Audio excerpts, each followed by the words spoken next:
तो रोज़ की तरह आने लिखने ब्लॉग में सबका हार्दिक स्वागत है। सबके मंगल भविष्य की कामना के साथ आज के प्रेरणादायी विषय में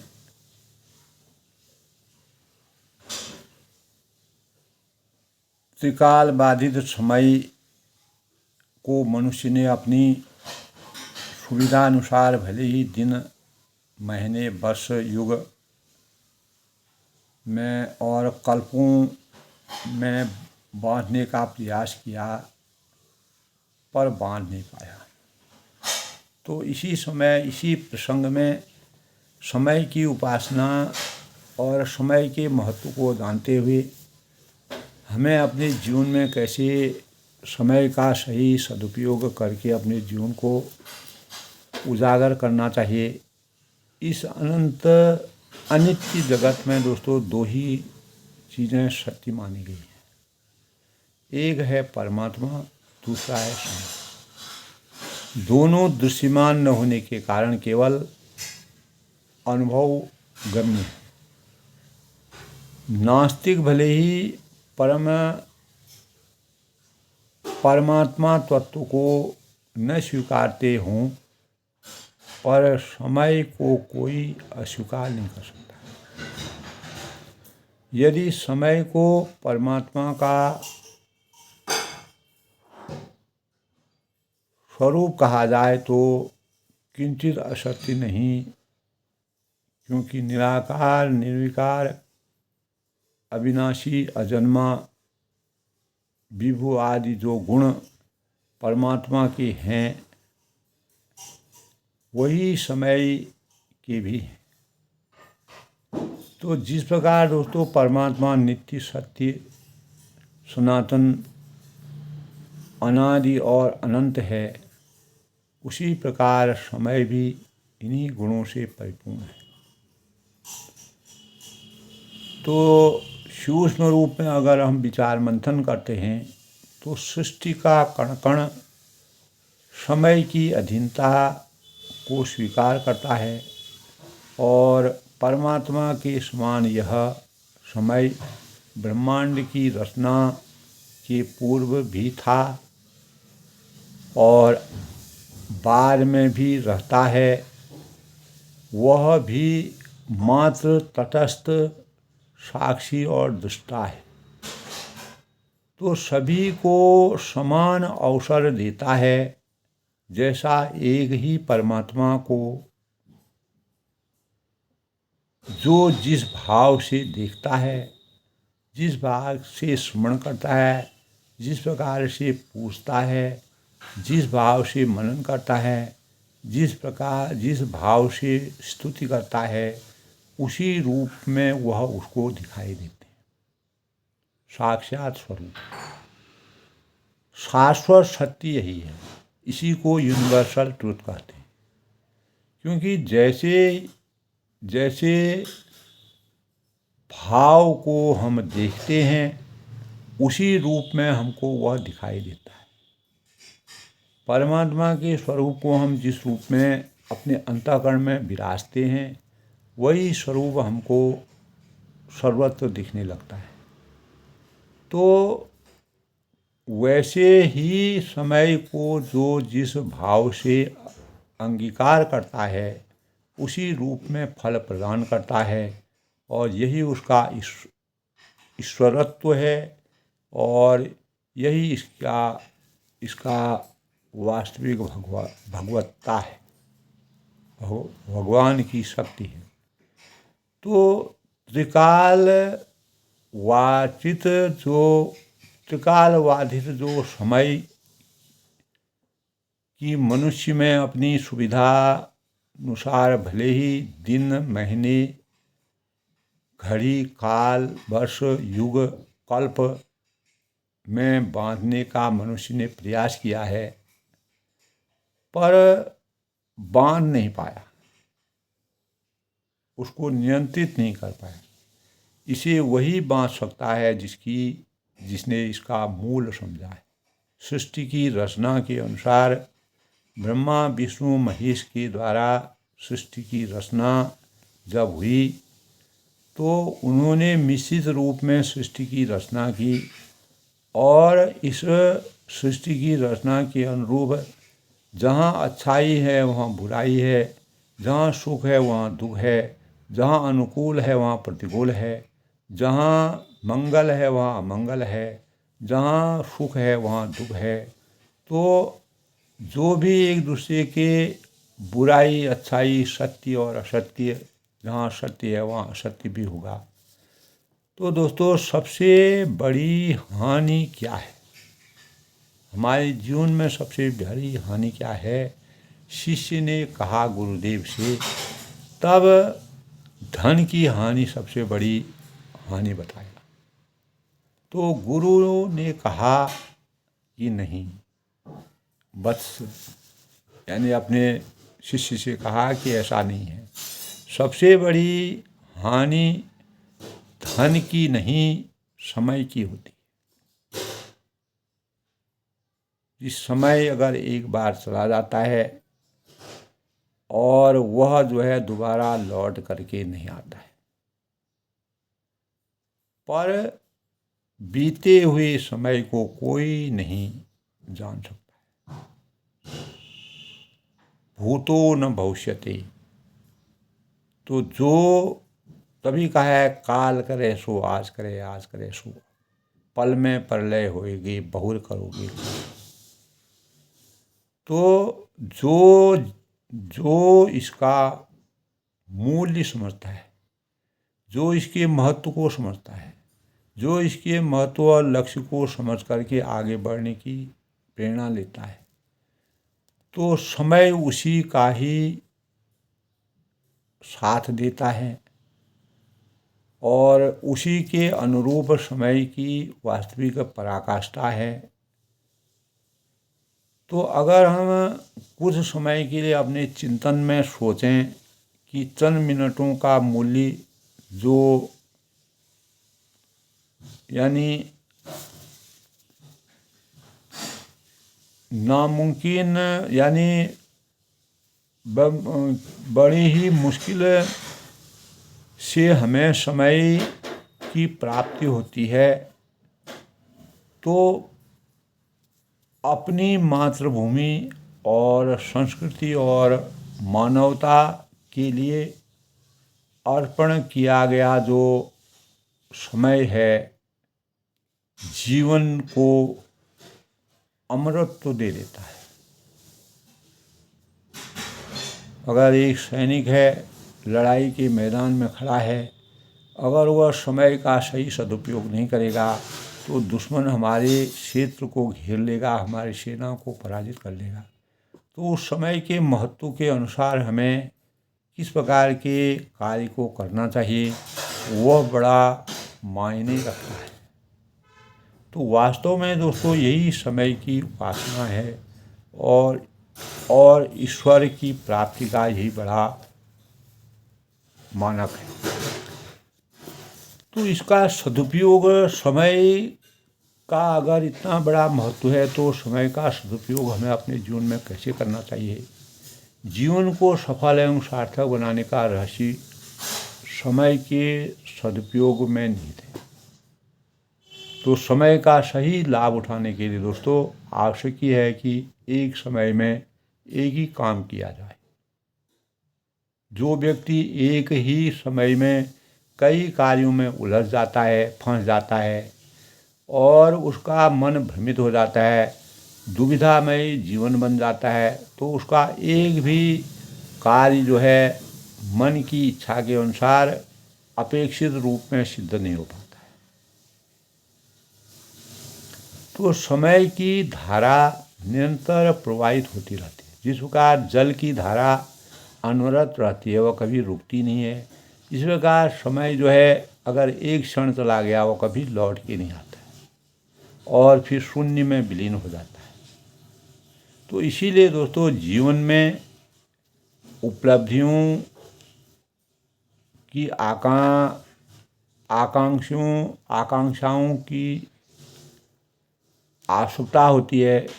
समय की धारा के साथ हम जब कदम ताल करते हैं, कदम का सदुपयोग करते हैं, हर कदम की उपयोगिता है, उसी अनुसार आगे बढ़ने की प्रेरणा लेते हैं, आज का काम कल टाल करके कार्य का भार दुगना हो जाता है। काल करे सो आज करे, आज करे सो अब, पल में प्रलय होएगी, बहुत करोगे कब। तो ईश्वरचंद्र विद्यासागर ने समय के कुशल प्रबंधन के रूप में उनका नाम माना जाता है। जब वह स्कूल या कॉलेज में पढ़ते जाते थे तो रास्ते में दुकानदार अपनी घड़ियाँ उन्हें देखकर ठीक करते थे। उनका इतना समय के पाबंद थे, जिनको कहते हैं पंक्चुअल। तो वे जानते थे कि विद्यासागर कभी एक मिनट भी आगे पीछे नहीं हो सकते। समय के इतने पाबंद थे। और संसार में जितने भी महापुरुष हुए हैं, महान आत्माएं हुई हैं, विलक्षण प्रतिभा के लोगों का पदार्पण यहाँ हुआ है। चाहे आप किसी भी क्षेत्र में देखिए, उनकी महानता का एक प्रमुख आधार स्तंभ रहा होगा। कोई न कोई उनके आधार का मूल होता है कि उन्होंने समय का सदुपयोग किया, समय के महत्व को जाना और समय के महत्व को जानते हुए अपने लक्ष्यों के अनुसार, अपने गंतव्य के अनुसार अपने कार्यों को पूर्ण करने में सफलता प्राप्त की। तो एक क्षण व्यर्थ नहीं जाने दिया जाता है अगर जो समय की मूल्यता को समझते हैं। तो जिस समय लोग समय गंवाकर आलस प्रमाद में पड़े रहते हैं, अनेक प्रकार के विचारों का मंथन बैठे बैठे करते हैं, लोगों के बारे में, लोगों की अच्छाई बुराई के बारे में सोचते हैं, अनेक प्रकार के कुविचार और गलत भावों को अपने अंतःकरण में रखते हैं, तो वह समय के दुरुपयोग के सबसे बड़े मानक हैं। तो भौतिक धन संपदा से भी दोस्तों अधिक बहुमूल्य होता है समय। भौतिक संपदा जो है वह क्षणिक होती है, वह उसका कुछ ही समय तक उसकी संतुष्टि होती है और वह कभी राजा को रंक बना देती है, कभी रंक को राजा बना देती है। तो भौतिक धन संपदा से ही अधिक बहुमूल्य मनुष्य जितना ही परिश्रम करेगा, अपने कार्य में रत रहेगा और जब तक सांस में सांस है तब तक वो अपने जीवन को किसी भी कार्य विधि में लगा रहेगा, तो उसी का जीवन बहुमूल्य संपदा का सबसे बड़ा मानक है। समय के मोल की यानी समय के मोल को जब तक हम नहीं समझेंगे तो अपेक्षित परिणामों से हम हमेशा वंचित रहेंगे। जो परिणाम हम निर्धारित अपने मन में सोचते हैं, विचारते हैं, मंथन करते हैं, तो हम वहाँ तक नहीं पहुँचते हैं और हमेशा चुनौतियों से अगर पीछे हटेंगे, समय के मानकों के अनुसार जीवन को नहीं साधेंगे, तो निश्चित ही हम अपने जीवन का सही सदुपयोग करने में कामयाबी हासिल नहीं करेंगे। तो इस प्रकृति के बारे में अगर सोच विचारा जाए दोस्तों, प्रत्येक कार्य एक यानी निश्चित समय पर संपन्न करने का संकल्प लेना चाहिए। समय एक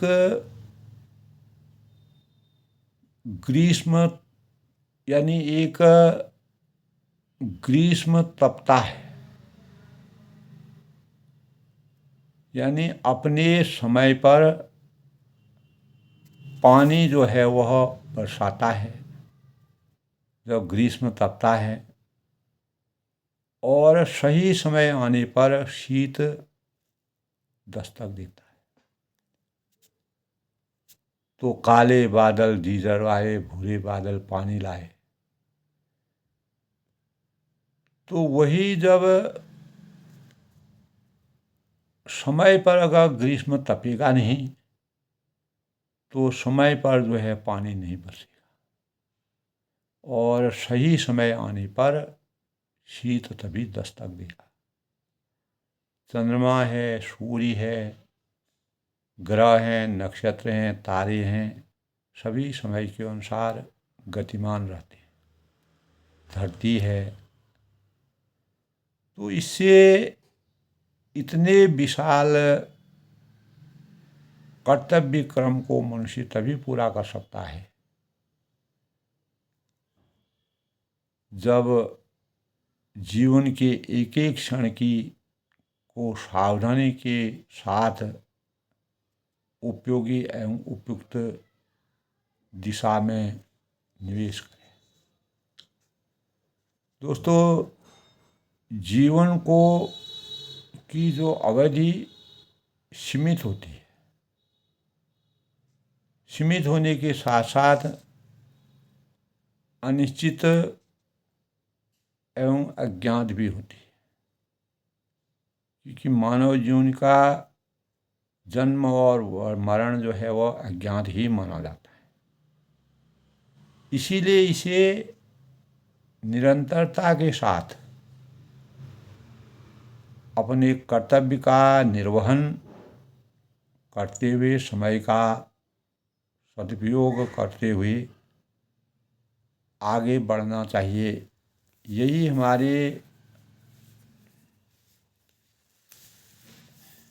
यही हमारे समय की साधना का सबसे बड़ा स्वरूप है, और इसी के परिणाम स्वरूप हम सुंदर भविष्य की रचना कर सकते हैं, उन्नति की राह का अनुसरण कर सकते हैं।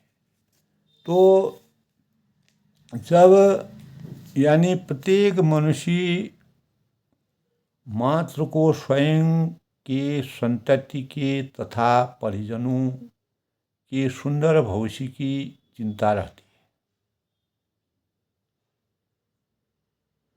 इस दिशा में वह अपनी बुद्धि के अनुसार संघर्ष भी रहता है, कार्य में जुटा रहता है, प्रकृति में लगा रहता है।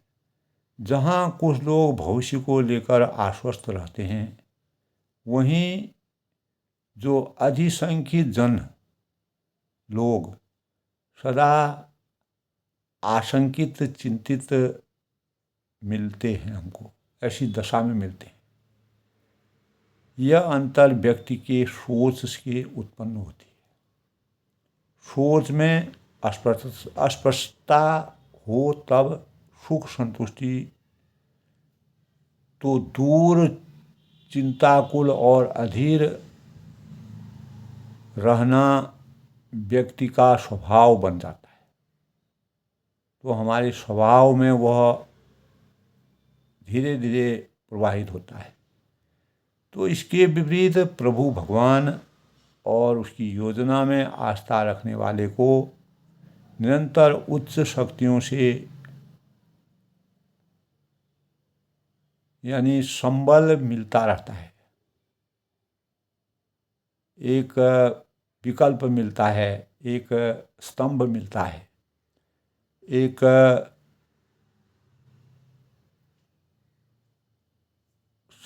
यानी एक सारथी के रूप में प्राप्ति मिलती है। तो वह विश्वस्त रहता है कि वह अकेला नहीं है, प्रभु साथ में है और संभाल। आज की दोस्तों भली या बुरी स्थिति की आधारशिला बीते कल में रखी गई थी। वर्तमान तो कल की संजोई गई अभिकल्पना तथा उसके अनुकूल संपादित किए गए कार्यों की स्वाभाविक परिणति है। तो दोस्तों, भलाई बुराई वापस लौटकर हमारे पास आती है अगर हम इसको गूढ़ता के साथ विचार मंथन करें। आज जो सत्कार्य में निरत रहते हैं, तल्लीन रहते हैं, वो सुंदर भविष्य का निर्माण अवश्य करते हैं। सोच भी कर्म है, और जिन विचारों की मन मंदिर में प्रतिष्ठित करेंगे, सजोएंगे, उसी अनुरूप हमारा आचरण तथा कार्य होंगे और उसी प्रकार का फल हमें मिलेगा जैसा हम कर्म करेंगे। तो कर्म फल दोस्तों से कोई नहीं बच सकता है। इसीलिए शास्त्र और शुद्धिजन धर्म और सद्बुद्धि के मार्ग पर चलने का आह्वान करते हैं। चलने के भावों से मानव के चेतना को जगाते हैं। सद्बुद्धि होगी तो उन्हीं व्यक्तियों और वस्तुओं, मूल्यों और हम संगत, उसी प्रकार की संगत को अपनाएंगे और जो हमें सन्मार्ग से विस्तृत नहीं होने देंगे। तो सार रूप में अगर देखा जाए, समय और अंतर्मन की शुभता और समय व्यक्तित्व का विकास, समय का सदुपयोग, प्रत्येक प्राणी का चेतन दोस्तों स्वरूप सार्वभौम चेतना की सूक्ष्म इकाई है और प्रभु का अंश होने के कारण प्रत्येक मनुष्य अथाह सामर्थ्यपूर्ण होता है और बृहद अनेकों बार उपनिषदों में बृहद रूप से यही बीज मंत्र हमको मिलते हैं। अहम ब्रह्मास्मि की व्याख्या करते हुए आदि शंकराचार्य ने यह संदेश दिया कि स्वयं के भीतर निहित ईश्वरीय अंश और अनुभूत, अगर ईश्वरीय अंशों को अपने अंदर अनुभूत कर लेंगे तो आध्यात्मिक और नैतिक रूप हमारे अंतःकरण में जागृत हो जाएगा। उस स्थिति में हमारे विचार, हमारा आचरण और कार्य स्वतः ही ईश्वरीय विधान का अनुपालन करने लगेंगे और जैसा चाहेंगे वैसा हमारा भविष्य बन जाएगा। तो भविष्य हमारे जीवन और व्यक्तित्व के विकास का सबसे बड़ा परिचायक होता है।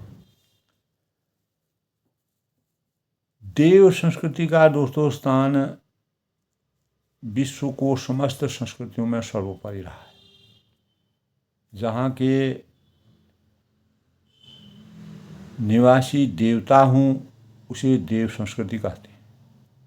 उसकी सोच, विचार, चिंतन, स्वभाव, कर्म सभी उच्च कोटि के होते हैं। उनमें देवी गुण विद्यमान होते हैं। उनका जीवन अनुशासनबद्ध, आदर्श, मर्यादा और सिद्धांतों से परिपूर्ण होता है और स्वार्थपरता और संकीर्णताओं से वह हमेशा ऊपर रहते हैं। तो जिस संस्कृति के लोगों में इन दिव्य गुणों का समावेश होता है उसमें सुगंध भर जाती है, उसमें सुख, शांति, खुशी, उल्लास, आमोद प्रमोद जैसा सुखद वातावरण का सृजन होता है।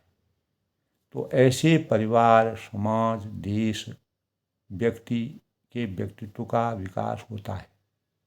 तो लोगों का अंतःकरण हर्षित हो जाता है, खिल जाता है, जिस प्रकार पुष्प खिलता है। तो अभाव में भी वे मिल बांट कर खाते हैं, मिल बांट कर रहते हैं, मिल बांट कर विचार मंथन करते हैं, एक दूसरे की भलाई के बारे में सोचते हैं, उन्हें जरा भी दुख, विषाद, संताप या एहसास नहीं होता है किसी भी परिस्थिति में। लेकिन जिस संस्कृति में लोगों में स्वार्थपरता होती है, संकीर्णता होती है, दुष्टता होती है, तो वहाँ दुख है, अशांति है, कलह है, क्लेश है, द्वंद्व का वातावरण बना रहता है। तो ऐसी स्थिति में दोस्तों मनुष्य का समय, धन, शक्ति, पद प्रतिष्ठा का भारी नुकसान होता है। आज के परिवेश में ऐसा यथातथ देखने को मिलता है। अगर नींव कमज़ोर है तो उस पर खड़े होकर भवन को धराशायी होते देर नहीं लगती। ऐसे ही व्यक्तित्व के खोखला होने पर व्यक्ति, समाज और राष्ट्र का पतन होते देर नहीं लगती। इसीलिए लोग अच्छा घर बनाना चाहते हैं, अच्छी गाड़ी लेना चाहते हैं, अच्छे जगह पर रहना चाहते हैं, अच्छी सुविधाएं चाहते हैं, अच्छी शिक्षा चाहते हैं, अच्छा परिवेश चाहते हैं, किंतु अपने अच्छे व्यक्तित्व के निर्माण का ध्यान देना सर्वोपरि है। जबकि सर्वप्रथम अपना व्यक्तित्व गढ़ने का ध्यान केंद्रित करना चाहिए। तो जिस प्रकार कुम्हार जो है मिट्टी के बर्तनों को बनाता है, वह अपनी बिक्री के योग्य जो चीज़ें बनाता है, उसके व्यक्तित्व भी मनुष्य का व्यक्तित्व भी उस कुम्हार के चक्की की तरह है, मिट्टी के बर्तन की तरह, जहाँ हम उसको जिस सांचे में ढालें वैसा बन जाता है। तो हर तरफ यानी नीति, नैतिकता, चरित्र एवं चिंतन इसके प्रमुख आधार हैं। हर तरफ पतन का मुख्य कारण होता है नैतिकता का अभाव। तो नैतिकता का अभाव पशुता का प्रतीक है। तो दोस्तों व्यक्तित्व को सुंदर सांचे में ढालने के लिए, सुंदरता में गढ़ने के लिए मानव जीवन ही सबसे बड़ा स्वरूप है। जीवन का उत्थान व्यक्तित्व के निर्माण में है, जो देव संस्कृति का प्रमुख आधार है। तो यही हमारे समय यानी जो हमारा समय का सदुपयोग है और समय की उपासना है और सुंदर भविष्य का निर्माण है, व्यक्तित्व का विकास है, ये हमारे मानव जीवन के लिए एक सही मापदंड के रूप में है। आज के प्रेरणादायक विषय में मैं सबके उज्जवल भविष्य की कामना करते हुए सभी होनहार बच्चों और जो नवोन्मेष लोगों का पदार्पण हो रहा है, जिनके ऊपर देश का पूरा भार है, उनको अंतर्मन की शुभकामनाएं। किसी विशेष अवसर पर जब लोग मिलते हैं तो शुभकामनाएं और बधाई देते हैं। तो इसी के परिणाम स्वरूप उन्नति की राह को प्राप्त करने के लिए, उन्नति के मार्ग में चलने के लिए हर व्यक्ति को जीवन में प्रगति करना चाहता है। तो प्रगति हमारी तभी हो सकती है जब हमारे सकारात्मक सोच हो और व्यक्तित्व का उज्जवल विकास हो और सुंदर भविष्य के निर्माण की हम कल्पना करें, समय का सही सदुपयोग करें और समय की उपासना को समझें, जानें, बूझें। तो दोस्तों आज के प्रेरणादायक विषय में अपनी वाणी को विराम देते हुए मैं सबके मंगल भविष्य की कामना करता हूँ। सभी लोगों से अपेक्षा है कि अपने उज्जवल भविष्य के लिए हमारे जीवन में क्या क्या चीज़ प्रासंगिक हैं, किन चीज़ों से हम अपने जीवन को सार्थकता के सही अनुपात में बांध सकते हैं, उसके अनुसार हमें अपने जीवन को चरितार्थ करना चाहिए। इसी मंगल कामना के साथ मैं सभी लोगों को होली की शुभकामना के अवसर पर होली दहन होगा और उसके बाद होली खेली जाएगी। सभी लोगों के साथ सुविचारमय सुंदर विचारों और प्रेरणा के स्रोत के रूप में त्योहारों की गरिमा को समझते हुए मानव से मानव के मन को मिला करके होली के इस पावन अवसर पर सब लोग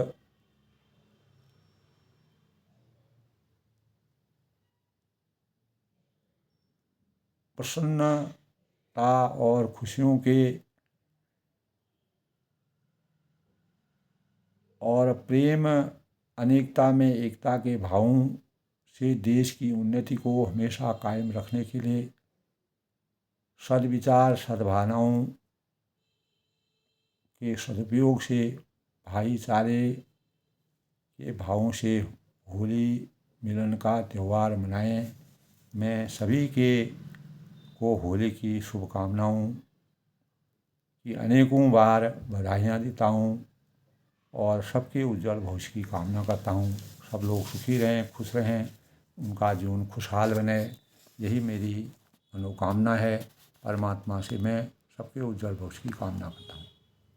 आनंद लेखनी ब्लॉक में सबका स्वागत है, अभिनंदन है।